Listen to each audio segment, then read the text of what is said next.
बँकेतल्या रकमेसाठी किंवा शासकीय नोकर मयत झाल्यानंतर त्यांच्या पेन्शन फंड ग्रॅज्युइटी रकमेसाठी एकाच वारसाला वारस प्रमाणपत्र मिळू शकते का?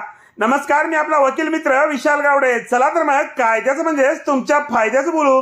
एखादी व्यक्ती मयत झालेली असेल, त्या व्यक्तीचे बँकेमध्ये पैसे असतील किंवा देणे असेल तर त्यावेळी बँक किंवा शासनाचे अधिकारी हे त्या व्यक्तीचे वारस असलेले पत्नी, मुले यांना न्यायालयातून वारस प्रमाणपत्र आणण्याबाबत सांगतात. त्यावेळी सर्व वारसांनी एकत्र अर्जदार म्हणून सामील होऊन वरील रक्कम मिळण्यासाठी वारस प्रमाणपत्र मिळावे म्हणून अर्ज करावा लागतो व त्याच वारस प्रमाणपत्राच्या अर्जामध्ये माननीय न्यायालयाने बाकी वारसांना त्यांना त्यांच्या नावे वारस प्रमाणपत्र हवे आहे किंवा ज्यांना रक्कम मिळावी असे वाटत असेल त्यांना ती देण्याबाबत आदेश व्हावे अशी विनंती करता येते. इतर वारसांनी तशी विनंती केल्यानंतर व प्रतिज्ञापत्र दिल्यानंतर माननीय न्यायालय हे ते एकाच वारसाला रक्कम मिळण्याबाबतचे योग्य ते आदेश करू शकतात.